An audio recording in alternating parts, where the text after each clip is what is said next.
Hey, welcome to another MainStage tutorial. Today we're talking about audio effects and how to use those with your live MainStage setup to, achieve certain sounds from albums or to create, an interesting sound for your instrument that the dry instrument just doesn't cut it in the mix. And so we're helping out our front of house guy by learning about audio effects and then putting them to good use when we're trying to imitate songs or to create new sounds or to, um, make an interesting palette for a Sunday morning or for a worship environment. So there's certain strategies and techniques that have been used in the past that we'll cover, and we'll talk about EQ, just a small bit on compression, delay, reverb, and filters. So let's start with EQ. I've clicked into our EQ, our equalizer here, and if you need to bring up a channel EQ ever, you can just double click on this EQ section here, or you can scroll down into EQ, channel EQ, stereo. There's other EQs, and this is good. In your audio effects, you can just create any effect just like this, and you can scroll down here and find other effects that you might like to use. But today we're focusing on just the ones I mentioned briefly earlier. But experiment. That's the whole point of audio effects and creating new sounds, is to experiment and use different software instruments, whether it's pads, pianos, Rhodes, and use different effects to create something interesting.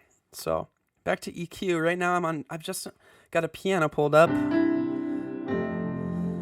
and I've put a dip at 100 right here, 100 hertz, just because nothing's happening south of 100 hertz that I can hear or that I want to be in the subs in the front of house. And I put a small dip at 1K because I can just be an annoying frequency for piano sometimes.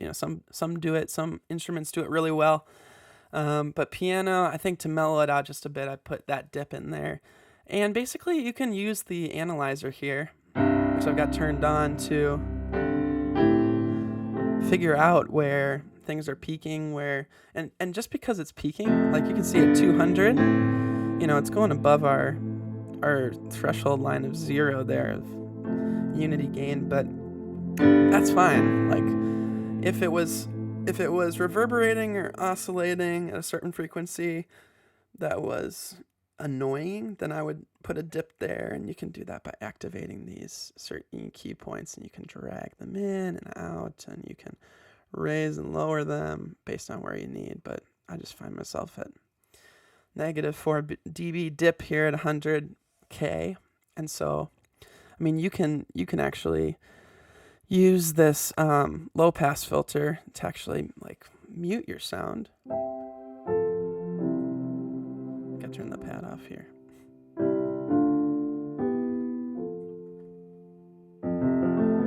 So this is what it sounds like with that swept. So you can kind of hear the higher frequencies showing up again. But so that we can use that as an effect sometimes. And we'll talk about that later more functionally when we talk about filters. So that's kind of your frequency cutoff, but we'll talk about that at a later time. If we move on to compression here, basically what I've got the compressor set for here is to sustain for a decent amount of time with the combination of the threshold and makeup. And I'm not an expert on anything compression, and I don't want to assume to be one, but typically a compressor, there's a certain amount of effects you can use, or there's a certain way you can use compression as an effect. You can either make things hit really hard and or control volume, bring softer things up. And but today the piano, I just have it on kind of the sustaining, a slower release. You can kind of see it goes 5, but it's pretty slow to get back down to 0. So that's helping with the sustain, and the attacks cut just a bit. We don't really have any attack and release controls that you'd get on some of maybe the other compressors to control that, but that works pretty well for this guy. And if you need more help with compression and how to to, get a certain sound, I would just play around. Like if I put the ratio up to 30, like we're getting this hard hitting. Maybe it's for a cornerstone line or something. And that might work for that song. But maybe a lower ratio if you're in a soft part, that might not work as well because it's hitting a little hard. So you got to play around with that. But so that's compression, just really briefly. Right now we've got a verb on this channel. Now if I was going to use a delay, maybe I'll put a delay in. So I'm just going to move this verb down, and you can just drag and drop things in this mode as well. And I'm just going to go the tape delay, I think.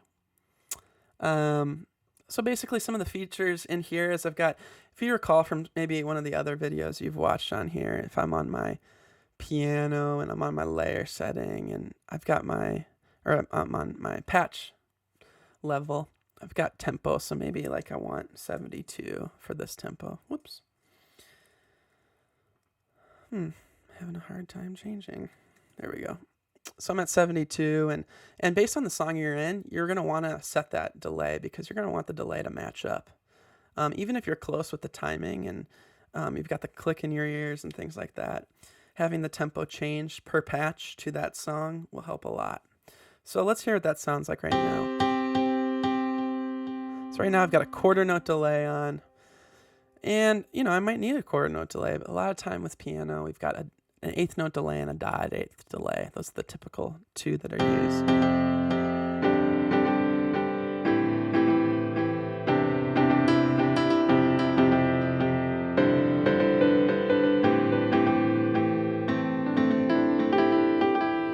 So that's the dotted eighth, and kind of gives you an idea of how you can use that as an effect, or if you're creating melodies with your right hand, you can use it to, add some interesting repeats in between the initial hit of what you're playing, and just bring things together maybe a little bit more. We can control some of the character stuff, whether it's repeating at a certain rate or the frequencies it's repeating at more. Like if I wanted, it's not repeating that as high a frequency, as it could be if it was a higher hertz. So you can control that. Output feedback is how many times. So that could repeat forever. We could even oscillate it, and it gets louder. But anyway, so use feedback sparingly. You probably don't need to go above like 50, and then your wet and your dry, if you want it to hit harder or repeat harder than it was played initially, control that with the wet, and then your dry is just your dry signal with no delay on it. So you can control, if it was an eighth note delay.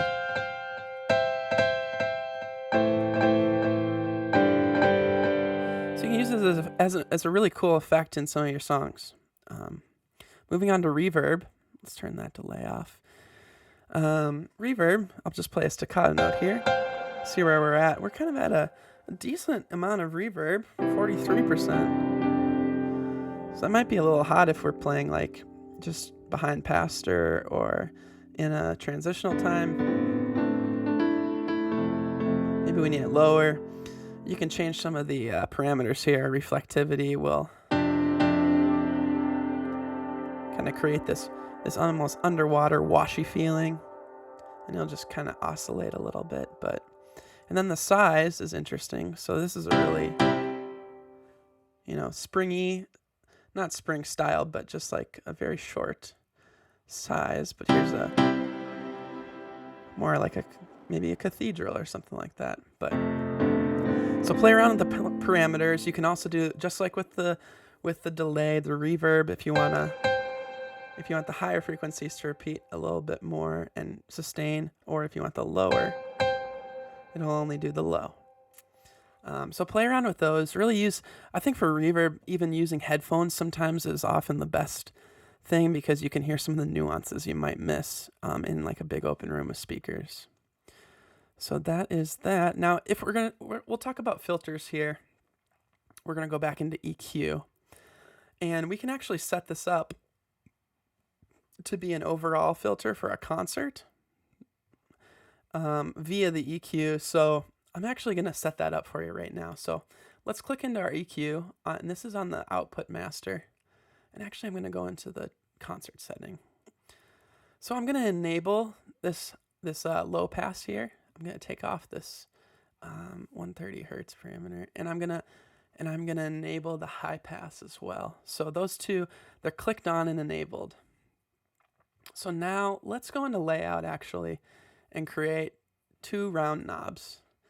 And we're going to call them our low pass and our high pass. If I can get a sizing right here. So let's call this one our low pass filter.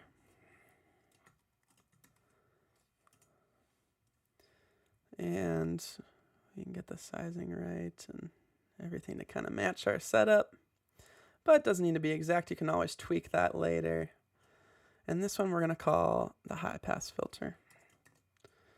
And I'm just going to assign them to two knobs here on my interface. Oops. I actually want to assign this one to that guy. And then I want to assign this guy to that guy.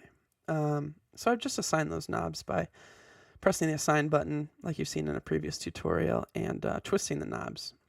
So let's go assign these at the concert level, and we're going to assign the low pass filter to our output, and we're going to click channel EQ, and then the low pass is the same as the high cut. So when we're looking at this, if we select high cut frequency, we want the lows to pass.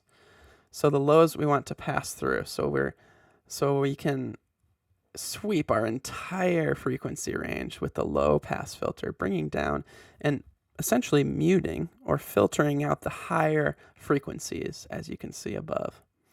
So sometimes, if we're playing this piano, and I'll show you that in a second actually after we assign the high pass filter using output channel EQ, and then we're going to find that low cut frequency. Yep, high cut and low cut frequency. So, and then we can actually take out some of the bass frequencies that maybe our bass guitar might be covering, or it might be in the loop that might not need to be there.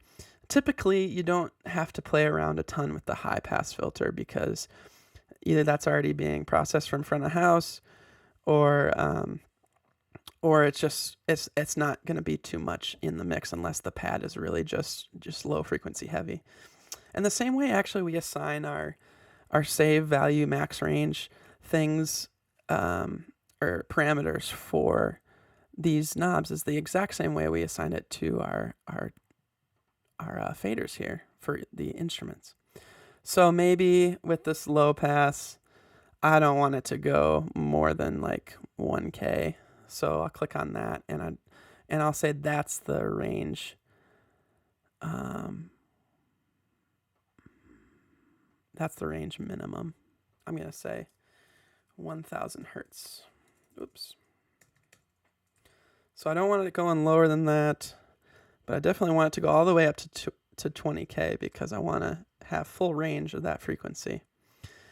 And save value, you can just keep at 20K hertz. 20K hertz. Yeah, 20 kilohertz. All right, for this low range, maybe I don't want it to go above 1K because that was kind of our break point for the piano. So I've got my range max on that 1K there. So it'll only go up to 1K. Now, I mean, with piano, maybe I would only need it at 300K or 300 hertz because I might still need a little bit of that low range in there. So, but let's go back to our piano patch and take a look at what we're doing here. So I'm going to bring up the channel, not the channel EQ, but the output EQ, and we'll see what this sounds like when I sweep them together. So I'm just going to play this C chord. You already heard what that high pass filter did. It's kind of, taken away all the lows up to probably 200 hertz significantly.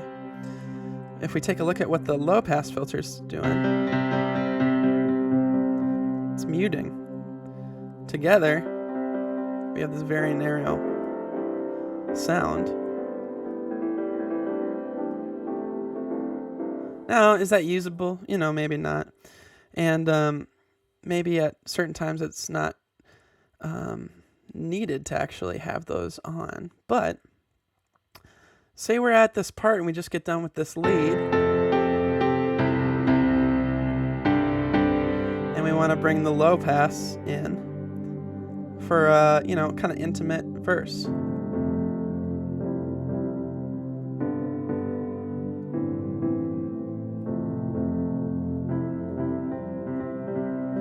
And then we're going into the chorus. Maybe we want to bring that up, So we can use filters as an effect that way to create the sense of building, because the frequencies are expanding and becoming more present in the mix. So we can use the low pass filter really easy that way. Let's just take the pad and we're going to open up this sky shimmer all the way. Maybe instead of using that mod wheel to bring it down, we're going to use the low pass filter. And we're going into that chorus again. And we're sweeping up the low pass filter, and it's opening up that frequency. It's almost just almost letting the shimmer through, because the shimmer is operating at a higher frequency. So anyway, that is audio effects in a nutshell.